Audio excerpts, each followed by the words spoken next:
इन 2 श्लोकों के व्याख्यान में ठाकुर जी ने कहा कि आत्मा न करता है न भोगता है।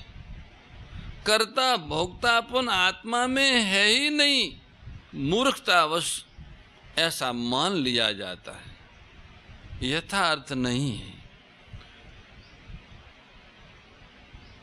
अब भगवान शरीर और आत्मा के विभाग को जानने का फल बताते हुए पीछे के प्रकरण का उपसंहार करते हैं। पहले शरीर बताया, फिर आत्मा। आत्मा और शरीर दोनों को अलग अलग बताया। भाई शरीर जो है, क्षेत्र, शरीर का नाम कई शरीर हैं, क्षेत्र हैं, संसार है, एक ही चीज है। तो वो प्रकृति भी उसी का नाम है। तो उसमें अनेक तरह के बदलाव बताए, उत्पन्न होना, बढ़ना, घटना और नष्ट हो जाना, ये सब प्रकृति में होता है। और पुरुष में न बढ़ना होता है, न घटना होता है, न उत्पन्न होता है, न नष्ट होना होता है, एक जैसा रहना होता है। ये 2 विभाग भगवान ने 13वें अध्याय में क्षेत्र और क्षेत्रज्ञ के रूप में बताए। अब इसको समझने का, जानने का फल बताते कि जो इनको जान लेता है उसका क्या फल है। श्री भगवान बोले कि जो इस प्रकार ये पहले बताया गया, इस प्रकार जो ज्ञान रूपी नेत्रों से क्षेत्र और क्षेत्रज्ञ के विभाग को, शरीर और आत्मा को, दोनों को अलग अलग तथा कार्य कारण सहित प्रकृति से स्वयं आत्मा को अलग जानते हैं, वे परमात्मा को प्राप्त हो जाते हैं। क्षेत्र क्षेत्रज्ञयोर्वे मनंतरम ज्ञान चक्षुषा भूत प्रकृति मोक्षम च ये विदुर्यान्ति ते परम। ये ज्ञान मार्ग विवेक से ही आरंभ होता है और वास्तविक विवेक बोध में ही समाप्त हो जाता है। वास्तविक विवेक होने पर प्रकृति से सर्वथा संबंध विच्छेद होकर परमात्मा की प्राप्ति हो जाती है। इसी बात को भगवान ने यहाँ बताया गया है। क्षेत्र क्षेत्रज्ञोरेव मनंतरम ज्ञान चक्षुषा।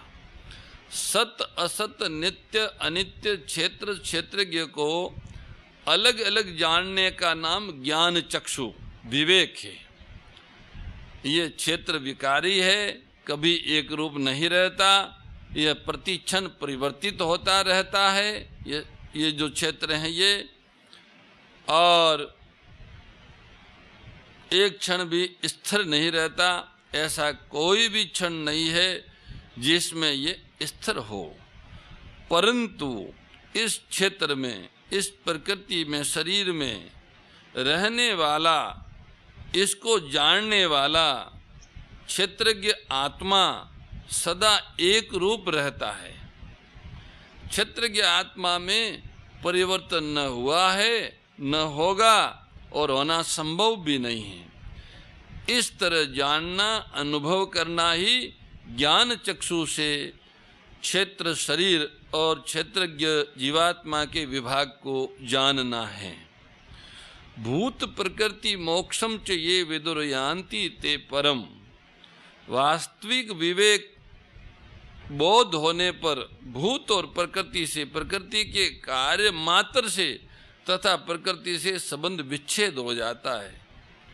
प्रकृति से सर्वथा संबंध छूटने पर, प्रकृति से अपने अलगाव का ठीक अनुभव होने पर साधक परमात्मा को प्राप्त हो जाता है। जब तक प्रकृति और प्रकृति के कार्य शरीर के साथ में मिला हुआ अपने को अनुभव करता है, तभी तक वो परमात्मा से दूर है। जैसे ही वो प्रकृति और प्रकृति के कार्य शरीर से अपने को अलग अनुभव करेगा, उसी समय उसको परमात्मा की प्राप्ति हो जाएगी। सत्य चित आनंद स्वरूप परमात्मा की अनुभूति हो जाएगी। भगवान ने पहले अव्यक्त की उपासना करने वालों को अपनी प्राप्ति बताई थी। ते प्राप्नुवन्ति मामेव। उसी बात को इस अध्याय के 18वें श्लोक में मद भावायोपपद्यते, इस वचन से और 23वें श्लोक में न स भूयो अभिजायते इस वचनों से, और यहाँ पर 34वें श्लोक में यान्ति ते परम इस वचन से कहा है। ज्ञान मार्ग में देहाभिमान ही प्रधान बाधा है। मैं शरीर हूँ ऐसा जो अभिमान है, ये ही ज्ञान मार्ग का सबसे बड़ा बाधक है।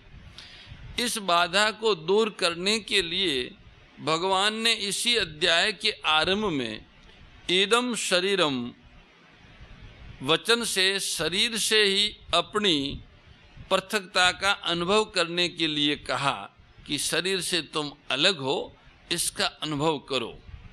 और दूसरे श्लोक में क्षेत्र क्षेत्रज्ञ और ज्ञानम इन वचनों से शरीर रूपी क्षेत्र और जीवात्मा रूपी क्षेत्रज्ञ के ज्ञान को वास्तविक ज्ञान कहा। फिर शरीर और आत्मा की ये दोनों अलग है, इनका कई तरह से वर्णन किया, कैसे कैसे शरीर अलग है और आत्मा अलग है, अनेक तरह से प्रभु ने बताया। अब उसी विषय का उपसंहार करते हुए भगवान अंत में कहते हैं कि ये जो शरीर है, शरीर जीवात्मा की पृथकता को, इनके अलगाव को ठीक ठीक जान लेने से शरीर के साथ सर्वथा संबंध विच्छेद हो जाता है। जीवात्मा ने ही परमात्मा से विमुख होकर परमात्मा से भिन्नता मानी है और शरीर के सम्मुख होकर शरीर और संसार के साथ एकता मानी है। इसलिए परमात्मा से एकता और शरीर से सर्वथा भिन्नता दोनों बातों को कहना आवश्यक हो गया है। अतः भगवान ने इसी अध्याय के दूसरे श्लोक में क्षेत्रज्ञम चापि माम विद्धि इन वचनों से क्षेत्रज्ञ जीवात्मा की परमात्मा से एकता बताई और यहाँ पर शरीर की समष्टि संसार से एकता बता रहे हैं। दोनों का तात्पर्य क्षेत्रज्ञ और परमात्मा की अभिन्नता बताने में ही हैं। मतलब जीवात्मा और परमात्मा की अभिन्नता बताने में ही है। जैसे किसी मकान में चारों ओर अंधेरा है, कोई कह देता है कि मकान में प्रेत रहते हैं, तो उसमें प्रेत दिखने लग जाते हैं, उसमें प्रेत होने का वहम हो जाता है। परंतु किसी साहसी पुरुष के द्वारा मकान के भीतर जाकर प्रकाश कर देने से अंधेरा और प्रेत दोनों ही मिट जाते हैं। तो अंधेरे में चलते समय मनुष्य धीरे धीरे चलता है कि कहीं ठोकर न लग जाए, कहीं गड्ढा न आ जाए, उसको गिरने का और साथ ही बिच्छू, सांप, चोर आदि का भी भय लगा रहता है। परंतु प्रकाश होते ही ये सब भय अपने आप मिट जाते हैं। ऐसे ही सर्वत्र परिपूर्ण प्रकाश स्वरूप परमात्मा से विमुख होने पर अंधकार स्वरूप संसार की स्वतंत्र सत्ता सर्वत्र देखने लग जाती है और तरह तरह के भय सताने लग जाते हैं। परंतु वास्तविक समझ होने पर, वास्तविक ज्ञान होने पर, वास्तविक बोध होने पर संसार की स्वतंत्र सत्ता नहीं रहती और सब भय मिट जाते हैं। एक प्रकाश स्वरूप परमात्मा ही शेष रह जाता है। अंधेरे को मिटाने के लिए तो प्रकाश को लाना पड़ता है, परमात्मा को कहीं से लाना नहीं पड़ता। वो तो सब देश काल वस्तु व्यक्ति परिस्थिति आदि में ज्यों का त्यों परिपूर्ण है। इसलिए संसार से सर्वथा संबंध विच्छेद होने पर उसका अनुभव अपने आप हो जाता है। शरीर और संसार के साथ जो मानी हुई मैं और मेरापन है, वो मिटने पर परमात्मा के साथ जो एकता और अपनपन है, उसका अपनापन है, उसका अनुभव हो जाता है। शरीर और आत्मा के विभाग का ज्ञान विवेक कहलाता है। जो साधक इस विवेक को महत्व देकर शरीर और जीवात्मा के विभाग को ठीक ठीक जान लेते हैं तथा प्रकृति और उसके कार्य शरीर को स्वयं जीवात्मा से सर्वथा अलग अनुभव कर लेते हैं, वे चिन्मय स्वरूप परमात्मा को प्राप्त हो जाते हैं। उनकी दृष्टि में एक परमात्मा के सिवाय और कुछ रहता ही नहीं। वासुदेव सर्वम। भगवान ने मद भावोपपद्यते पद से सगुण की प्राप्ति बताई है और यहाँ विदुर यान्ति ते परम पदों से निर्गुण की प्राप्ति बताई है। वास्तव में मद भाव और परम की प्राप्ति एक ही है, दो नहीं है। शब्दों में अंतर है, प्राप्तव्य एक ही है।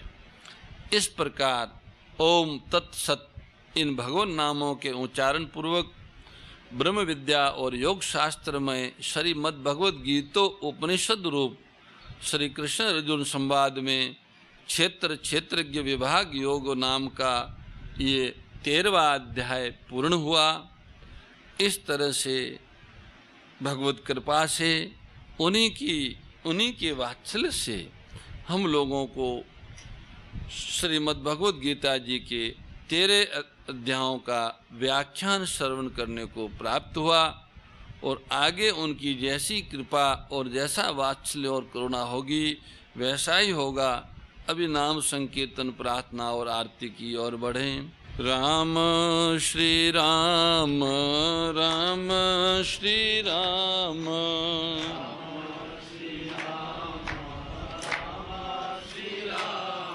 राम श्री राम राम श्री राम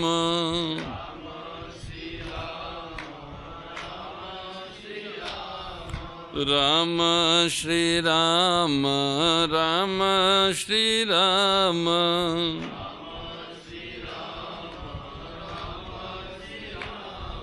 राम श्री राम राम श्री राम श्री राम राम श्री राम राम श्री राम राम श्री राम राम श्री राम राम भद्राय नमः। जय जय सुरनायक जन सुखदायक प्रणत पाल भगवंता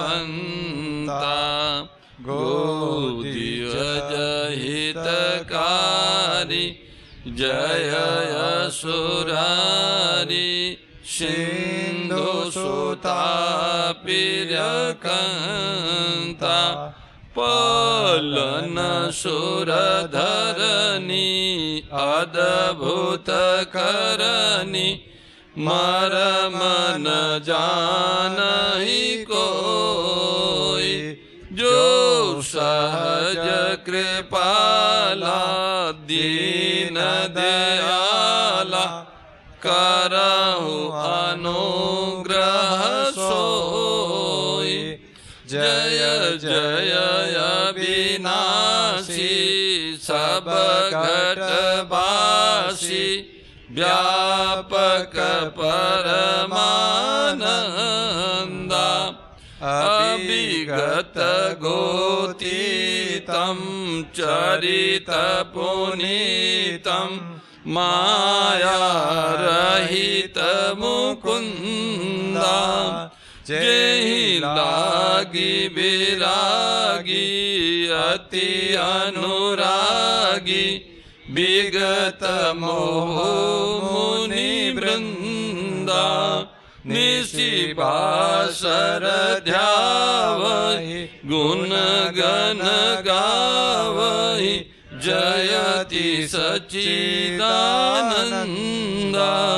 जय सृष्टि उपाई त्रिविध बनाई संग सहायन दूजा सो करहु अघारी चिंता हमारी जानिय भगति न पूजा जो भव भय भंजन मुनि मनरंजन गंजन विपति बरूथा मन बच क्रम बानी छाड़ी सयानी शरण सकल सुर जूथा शारद श्रुति शेषा ऋषय शेषा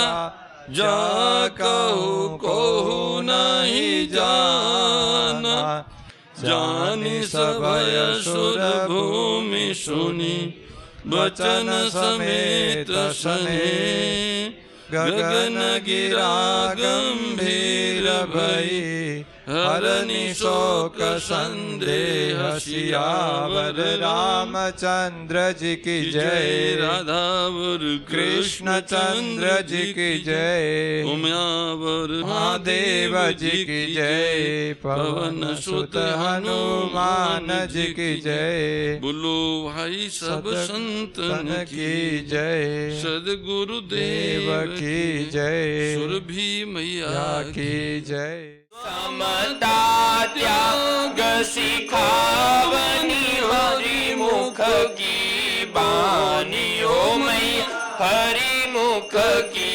बानी सकल शास्त्र की स्वामी सकल शास्त्र की स्वामी श्रुतियों के रानी ओम जय भगवत गीते दया सुधा बरसावनी मातु कृपा कीजे ओ मैया मातु कृपा कीजे हरि पद प्रेम दान कर प्रभु पद प्रेम दान कर अपनो कर लीजे ओम जय भगवत गीते जय भगवत गीते ओ मैया जय भगवत गीते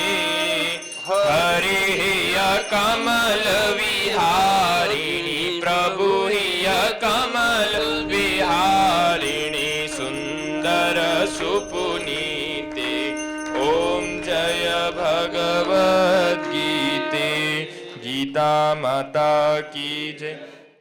परम श्रद्धेय गौरीशी स्वामी श्री दत्त शरणानंद जी महाराज की प्रेरणा व मार्गदर्शन में विश्व के सबसे बड़े गौ सेवा संस्थान श्री गोधा महातीर्थ पथमेड़ा द्वारा संरक्षित लाखों बीमार विकलांग वृद्ध एवं अशक्त गोवंश वेद लक्षणा गोमाता की सेवा के साथ साथ भारतीय गोवंश का संरक्षण संपोषण संवर्धन एवं उनसे प्राप्त पंचगव्यों का परिष्करण व विनियोग करना घर घर गोपालन गो अभ्यारण्य घास चारा उत्पादन हेतु गोचर भूमि का विकास गोपालन लोक संस्कृति के पुनर्जागरण हेतु वेद लक्षणा गो महिमा का प्रचार प्रसार करना तथा गोपालक किसानों के स्वावलंबन हेतु गो कृषि अन्न एवं गो दुग्धान का गुणवत्ता युक्त बाजार तैयार करना श्री गोधा महातीर्थ का पावन उद्देश्य है। आप सभी दानदाता श्री गोधा महातीर्थ पथमेड़ा द्वारा संचालित गो सेवा महाअभियान में बढ़ चढ़कर सहयोग कर लाखों बीमार विकलांग वृद्ध एवं अशक्त गोवंश के गोग्रास सेवा हेतु श्री गोधा महातीर्थ पथमेड़ा लोक पुण्यार्थ न्यास के बैंक ऑफ बड़ौदा खाता संख्या 0849010002387 IFSC कोड BARB 0 ASHRAM शाखा आश्रम रोड अहमदाबाद में गोग्रास सेवा निमित्त जमा कर सकते हैं। अधिक जानकारी के लिए संपर्क करें 7742093179 7665059999 7073000151।